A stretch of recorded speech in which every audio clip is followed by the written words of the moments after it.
Good morning, everybody, and welcome to Living Large Las Vegas. My name's Kobe Sherlock, and today, back in the lab, Mr. Derek Parent. Derek, say hello to everybody. Hello, hello. Guys, so we thought that we would bring to you something pretty cool and someone super cool, in my opinion. Of course, when we discuss our business practices here at the Parent team, we always look to really better models to improve.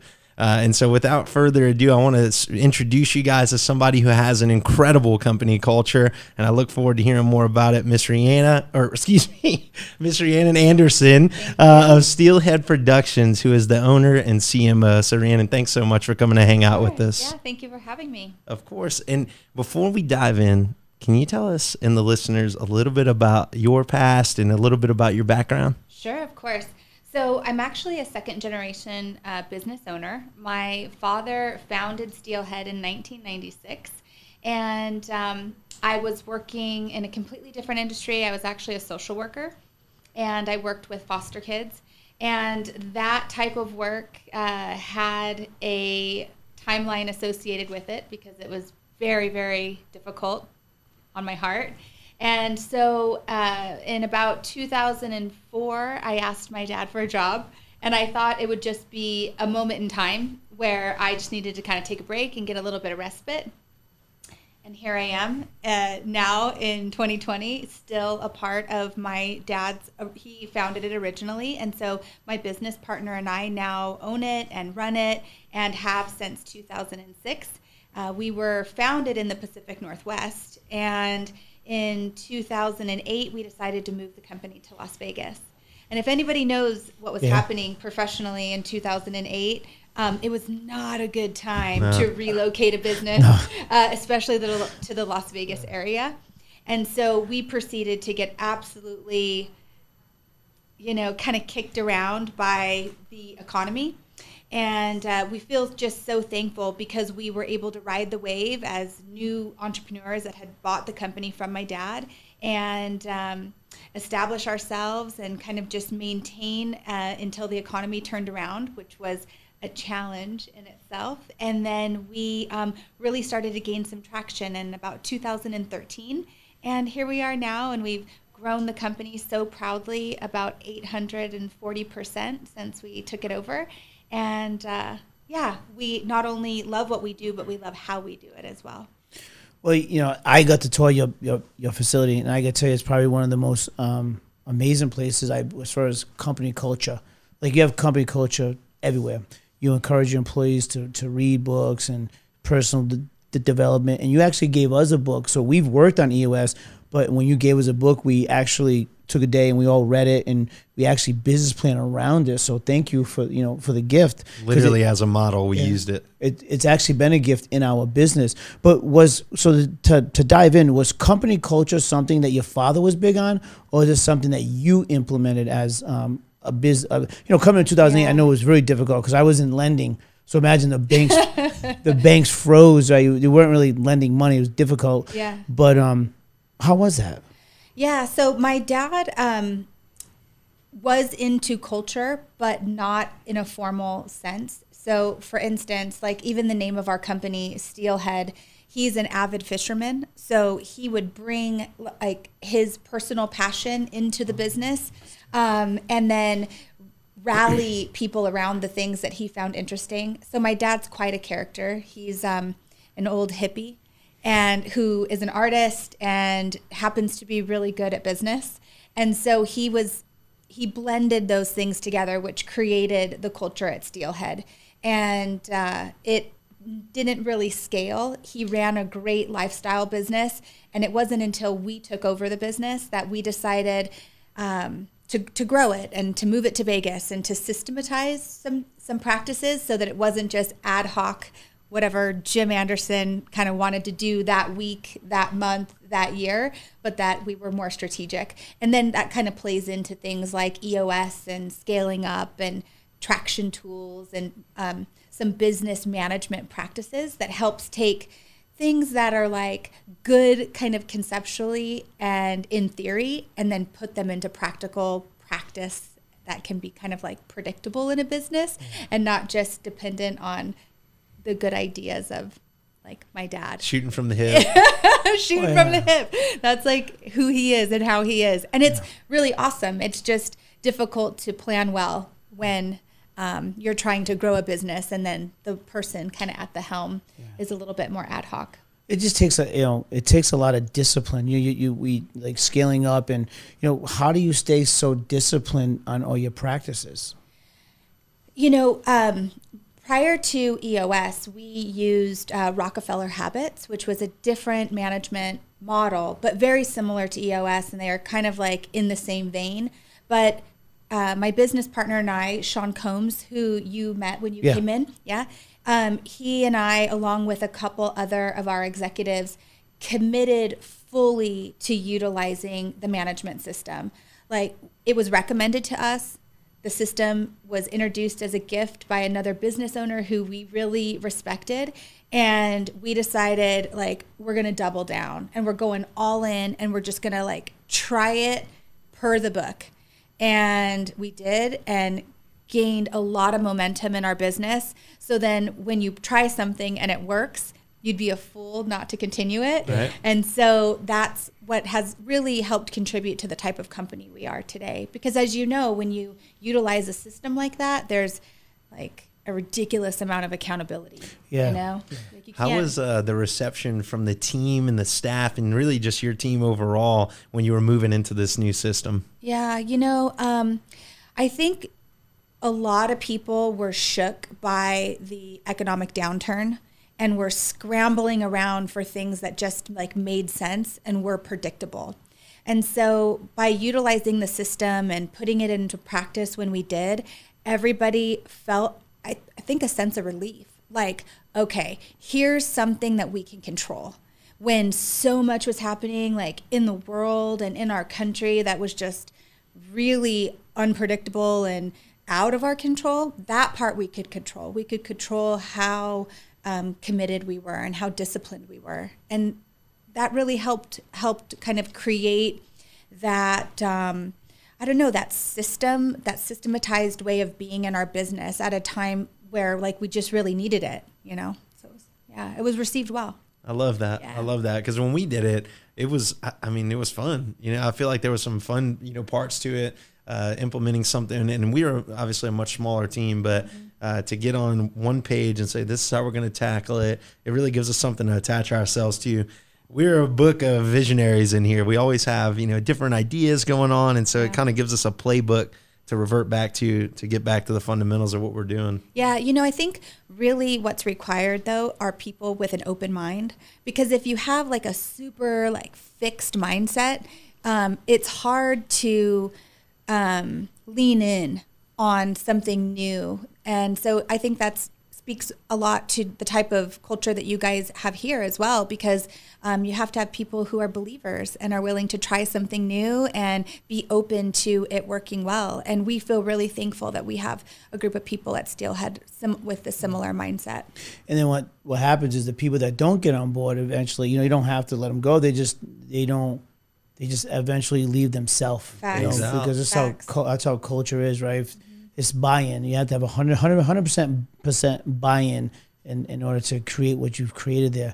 Yeah. I don't think people really know, Steelhead is an amazing place, right? But tell us like exactly what it is, because I could explain it. I thought it was, you have to have a vision for this company. This company is amazing, but. Yeah, thank you. So we are a creative agency that designs and builds three-dimensional marketing environments for people and companies who use trade show marketing to bring their products and services to market. So more simply said, we design and build trade show exhibits and event environments for people that want to, host and expose people to their brand in a three-dimensional way. When she said it was three-dimensional, the floor is unbelievable. The things that you guys have created are unbelievable. What's one of the? I mean, you had a huge project going on when we were there. What was one of your like signature trademark, like best? I don't want to say best because they're all probably great for you, but which one is like the biggest and was like one of the hardest ones to do? Well, I mean, we feel so privileged to work with amazing brands. Like we've done work with companies, many different brands that people wouldn't know of in the mainstream, but we do feel privileged to have worked with like Adobe and Samsung. There's one project that popped into my head because we were talking about the recession, but one of our most memorable projects. I don't know. Do you guys remember Ed Hardy? Oh, back in the day, the lion, tiger, the cologne, yeah, all of it. So actually, it was really during a very difficult point. It was probably about 2010, and we were hurting. Like it was just not a good time in economically speaking, and then just in our business, it was like, oh shit, like what's happening? And we got a call from a rep from Ed Hardy, and it was one of the projects that was a turning point in our business.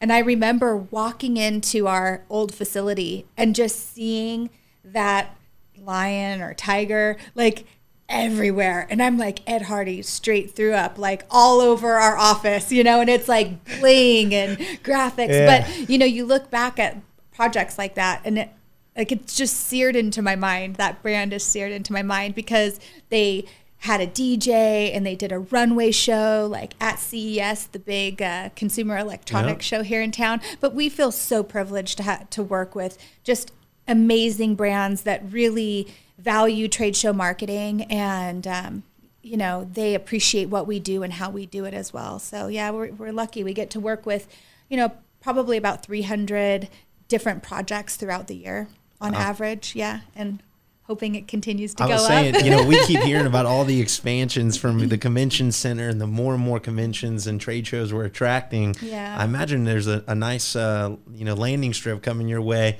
when it comes to the multiple businesses coming to Vegas and wanting to showcase in Las Vegas. Yeah, we hope so, you know, yeah. So. Have you done anything for any of the local sports teams yet? Like the Raiders, have they approached you yet? If not, approach her. But Thank you. Hurry up. Yes, please do.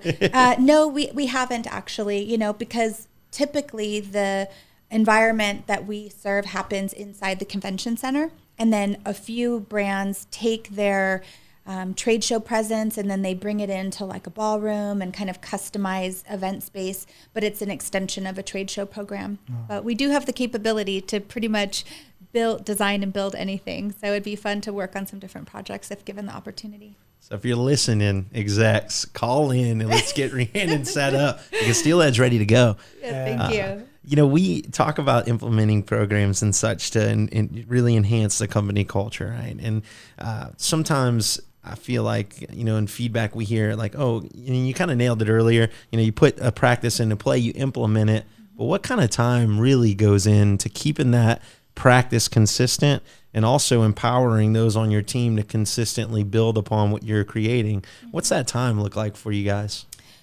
In reference to culture specifically? Yes, ma'am. Yeah, so probably about half of my time is dedicated to developing and overseeing the strategy around culture and culture development. It transcends like the inside office work, and it really becomes not just what we do, but how we do it. And at Steelhead, those matter equally. It's very important to me as an owner that we build an environment where people feel excited to go to work every day. And I just know that translates to better performance and better loyalty and retention, employee retention. But then I also think when our customers are dealing with happy people, that, you know, then they're more likely to continue to do business with us as well. So maybe there are some intangibles, but it is a big commitment in reference to time. And not only do I spend a lot of time on it, but I have part of my team that's 100% dedicated to ensuring that all of our initiatives throughout the year get executed well and include all the Steelheaders.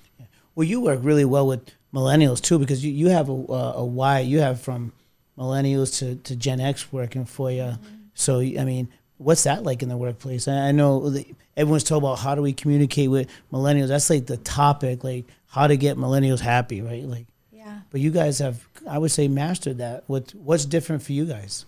I like that you say that we've mastered it. Yes. It doesn't feel like mastery quite yet, but thank you. Let's see. There's a shift that's happening, and I don't know that it's reserved to a particular age demographic, but if we think about the amount of turmoil that's happening, like in the world, right? Like there's just political things that are going on and environmental, and there's just there's a lot of tension, and it creates an opportunity for businesses to be a place to help nurture what's good and right in the world. And I see that as a big opportunity. And I believe that humans, regardless of how old they are, want to be a part of things that feel good. And that's why it's an emphasis at Steelhead. It's not just because we're trying to market to millennials, but we want to have, people who share values come together to create awesome shit and have fun while they're doing it. Right. And that you can be 60, and I hope I intend to be that person, right, as I age. But then I think that that's also really important to people who are young as well. They just want to be a part of something wonderful, and it's bigger and more important than just getting a paycheck. Right. It becomes more, the buy-in is there when you have a big vision. I know that's what I love about what we have up to. I know you're old, Derek, but I'm not. And I love, man, the opportunities you put forward. I wasn't going to throw this out there, but yes, we still scale the strap. I beat you by almost 10 minutes. So saying. Yeah, just saying. This old man. Here goes the culture. Whooped on you, okay? So I'll admit I did get whipped, but in the workplace and in life, as a mentor, as Derek being my mentor, but just having opportunities there to grab onto, it is a much bigger vision. It's that like building the bridge type feel that, what we do now will be everlasting and really provide the good and the give back. And I think the give back drives us, which is super cool. At least I'll speak for myself. It drives me. I love the give back and what we implement to really focus on community growth. It helps our entire office stay, connected and more of that family-like feel. When we leave the building, we carry that with us. And it's been a lot of fun. Yeah, definitely. And so creating relationship amongst the team is amazing, but then being able to, as an owner, help facilitate giving back. It's taking what we have as like an entity and expanding its reach in ways that can really have awesome impact in the community, because it's not just Rhiannon who's going to go volunteer. It's Rhiannon and a team of 60 others that get the opportunity to give back. So there's like a compound effect that can happen. And I just think that that's a amazing opportunity that some businesses, they really get it, right? And I'm just hoping that it's a movement that just catches fire, because our world could be a really different place if every business put emphasis on the give back. I think you nailed it with retention as well. I kind of heard you speak into that, and I wanted to make a comment, but you were crushing it. So for retention, though, people, it's proven that people want to work in this style of environment. One of the biggest things that Derek and I hear from leaders across industries when they are here speaking into their experience is retention's an issue. Recruitment and retention, it becomes the theme. So tell me, how has the company culture and really focusing on that supported you and Steelhead in retention? Man, it's like I can't even imagine where we would be without it, because we have an amazing, dedicated group of steelheaders. And yeah, they are super passionate about our industry and what we do, and they're really good at it. Like, just the talent level is just through the roof, and that's amazing and makes what we do totally possible. But they're good human beings, and good human beings tend to want to kick it with other good human beings. And so it's neat when you can walk into work and feel like you're surrounded by a bunch of people who all value the same thing, and you feel as if you're a part of a community. And when you feel connected to a community of like-minded people who are committed to doing good work, and they can do it in a way that's awesome and fun and innovative,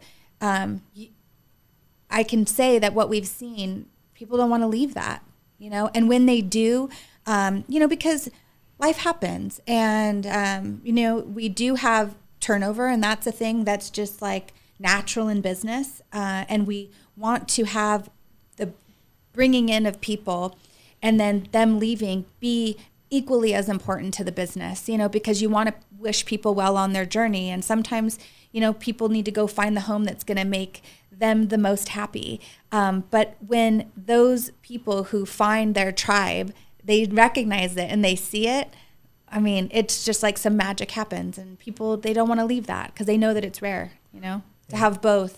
Have your tribe. Yeah, we have our tribe. We have a, you know, the culture, I say is one of probably the most important thing about what we do, because it allows us to grow and help more people. You know, we're always constantly doing some type of a fundraiser. You know, we've done, I think already, we've given a bus away this year that was given to me. Yeah, so for Pinecrest Academy, we had a bus. It was a funny story with that one, but we gave a bus away for Pinecrest, and we just did Scale the Strap, and now I'm on to my next one, which is I Care for Kids. It's a local nonprofit that helps children. You know, kids are young and they can't see the board with reading, and you know, some of these lower income communities, parents can't really afford it. So for $50, you get an eye exam and a pair of glasses. Yeah. You know, I know I just did my stuff, and it cost me close to $1,000 for the exam, the glasses. But, you know, so that's kind of the next one. And I love like a lot of I love local grassroots stuff. You know, it's easy to get behind like a Make-A-Wish stuff, right? Totally. But they have so many, you know, big brand ambassadors. For me, it's always local stuff. Yeah. And I know you guys are always giving back. Like, what is the charity of choice that you guys are giving back to? There isn't one, to be honest with you. We give, so we have something called the Give Happy Committee at Steelhead. And, you know, our tagline is Exhibit Happy. So Give Happy, it just kind of, you know. Plays right in. Yeah, it's good marketing. So, but we actually have a committee of steelheaders that volunteer at the beginning of the year, and they help decide where our resources go. They get to pick, and the steelheaders, that's our, you know, team at Steelhead. They make suggestions, whether they're on the committee or not, and the committee never says no. How much or how we give or how we show up varies depending on the resources available. But the committee is, I don't know, they're challenged to figure out, you know, is it a human resource that we can offer? Is it a financial resource that we can offer? Or is it a talent resource that we can offer? So depending on the proposals that kind of land on their desk, they decide, you know, how we're going to give back. And, you know, right now the committee's playing with something that I think is just super cool.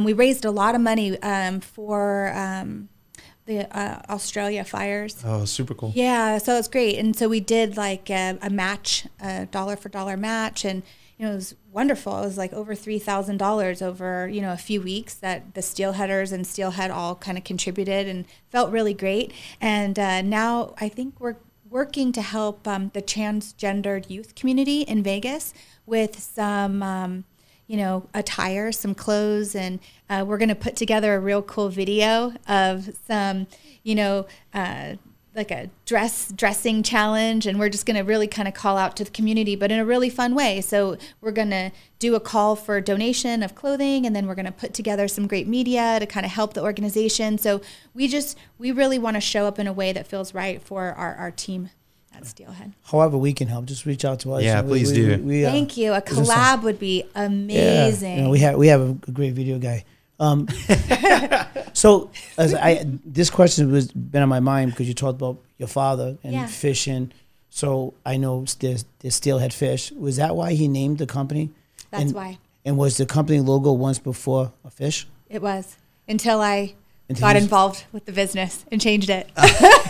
This morning I said, or I think Jane said, Exhibit Happy when we were talking about the company. So that just goes to show you how catchy it is. It really is a good tagline. And this is our new, you know, our new logo bug, which I think you have to get us some shirts. We love wearing shirts, and logo. Just, you know, we always wearing people that come in, they bring shirts, and we'll normally wear them and stuff like that. I love wearing that stuff. I'll rock Steelhead anytime. I think it's cool. I couldn't get it off my mind. I said, wait, your dad and fishing, Steelhead. I'm putting it all together, and then I know your personality with the logo, and I'm like, no, her dad didn't come up with that with the smiley face. No, he did not. And he was like, okay, a smiley face. All right, let's do it. No, I would love to get you guys some gear. You know, I feel like if people don't, you know, because, you know, we, of course, have to market ourselves. Right. And if people, you know, take, like, our hat and they're like, oh, screw this smiley face hat, well, then they're just not our person. If you're just not going to enjoy a smiley face, like, forget it. I'd wear the shirts all the time. Everyone, I'm not really a hat guy, but I'll rock the shirt. I got you. Just take a picture. I'll take selfies when I'm in the gym working out. Oh, geez, here we go. Getting ready for Scale the Strat 2021. Steelhead in the gym. Steelhead, right? I like it. I like it. I don't know. I feel like that there's going to be a race of the owners. I might be able to keep up with you, especially now that I know your technique. Yeah, I'll share it with anybody. But the thing is everybody wants the playbook of the best. Well, right? you know, listen, I looked at everyone. I told everyone. I said, you know, I told everyone I was going to beat them. That's it. Bottom line, I was not going to lose. And once I get in that mindset, it's over. Yeah. Well, it starts there for sure. That's the competitive nature. But I gotta get to work. I'm older. I'm trying to beat I was year. the oldest one, so I figured, you know, like, all right, so. I appreciate that.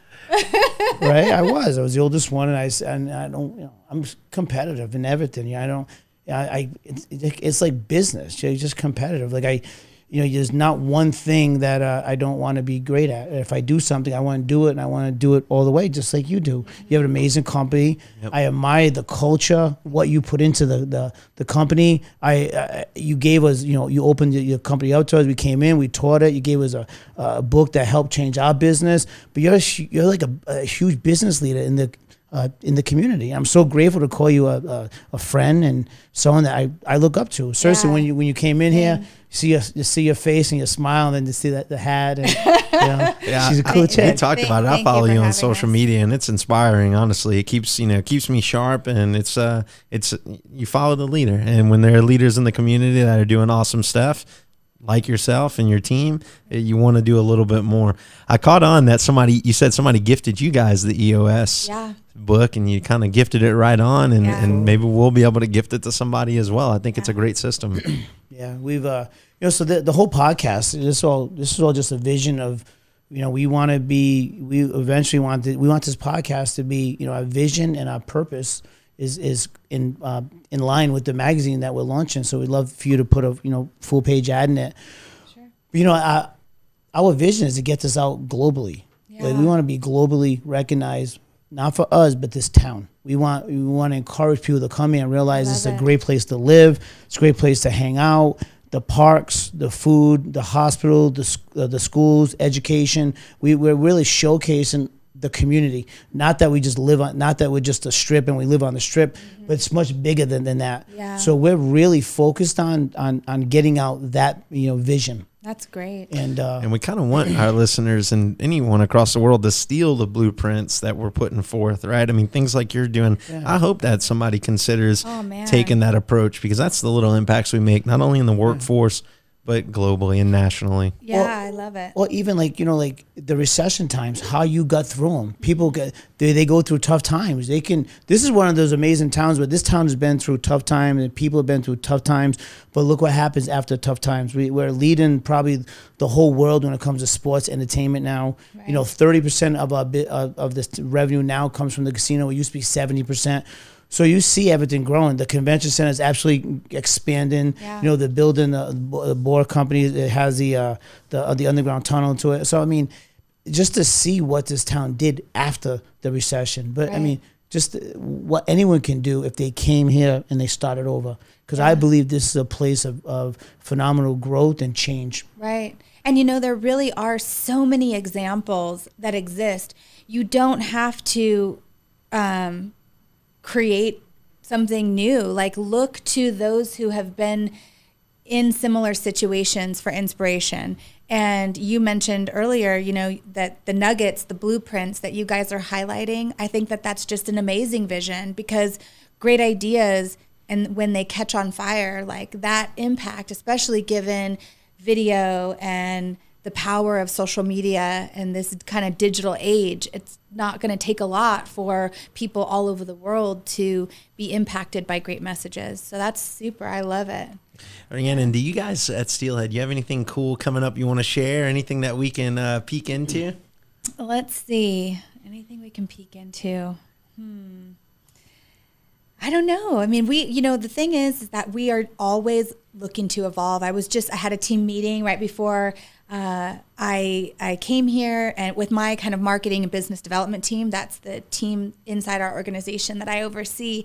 And I was applauding them because, you know, and I think probably as an owner that's always kind of looking to push past our comfort zone, that then the employees need to kind of get comfortable with that mindset as well. Like, just don't get too comfortable, because the moment that you feel like you have it all figured out, the world is changing so quickly. And so you just have to get comfortable with evolution. And last week, like, people on my team, we just all kind of faced some fears. And then here we were back on Monday, smiling, high-fiving, ready for the week. And I just commended them for that rebound, you know, because I was at a speaking engagement in Boston.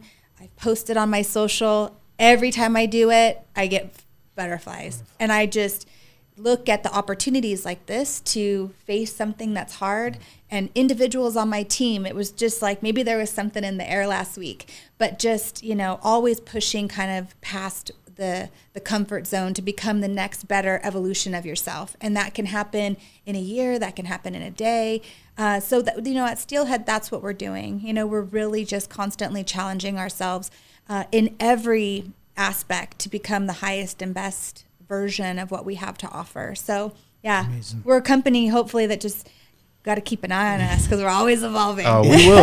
We're going to keep an eye on everyone. You should keep an eye on what they're up to. It's cool. I love that you said it. And Derek, kind of, you say this all the time, of being comfortable with being uncomfortable. Oh my gosh, yeah. And it does. It keeps us on our toes and keeps us sharp, and it keeps us really just ready for whatever might come next. As much as we can prepare for, we'll be prepared for, and whatever we can't, we'll be comfortable knowing we're uncomfortable about it. So we're going to rock. And it's fun. You know, I think that's just like, for me, and I think the rest of the Steelheaders, it's just it's an exciting way to exist, you know, because you're just constantly evolving and changing and looking at new opportunities and new better ways to do things. And it's great. And again, though, like you were talking about, that's a culture, and not everybody's cool with it, because some people, they're creatures of comfort, and that's so good for them. And maybe they won't find, I don't know, our environments comfortable enough or restful enough. And that's okay. You know, like, everybody needs to find what's going to work well for them. Yeah. Well, for anyone listening that wants to get in touch or even come by, what's the best way for these guys to contact you or check out Steelhead? Sure. So we are on, you know, all the social platforms. Instagram is where we bring our culture to life. So at Exhibit Happy, and we would love for everybody to check out how we work, and that's where that comes to life. LinkedIn, Steelhead Productions. We highlight a lot of our projects on there. exhibithappy.com. You can check us out or get in touch with my team. Specifically responds to all of those contact inquiries. So yeah. Well, I'll tell you, I appreciate you coming to hang out and really just share everything. It's a lot of fun to hear about what you're up to, but it really is inspiring, and you inspire the hell out of us. And obviously it's something that we're taking into practice. And of course, just, you know, being a friend and being a source for us to look to. I appreciate it greatly. Yeah, thank you. I can't wait for the collabs to come. Oh, it's going to be awesome. Always doing something exciting, growing, you know. So like you said, you know, it's very, you know, going, you know, in Boston, speaking, I'd never liked the camera too, so doing this was a huge get out of the comfort zone thing when we first started it, you know, that image conversation. But you know, thank you. You know, you're a powerful woman. This town, you know, greatly appreciates. We admire you, and everything that you stand for. And, you know, we're grateful that you came in and got to share with us. You know, thank you. Yeah, thanks for having me. Well, I tell you guys, if you enjoyed it, come back and see us again live. More importantly, go check out Steelhead Productions. It's awesome, and it's something you should definitely keep an eye out on social media. And of course, I want to come check it out, which I'll follow up and take you up on that opportunity. But thanks again. And of course, listeners, we're coming back at you live with some more guests. Vegas is the place to be. And if you're not here, come visit, and then you'll probably stay.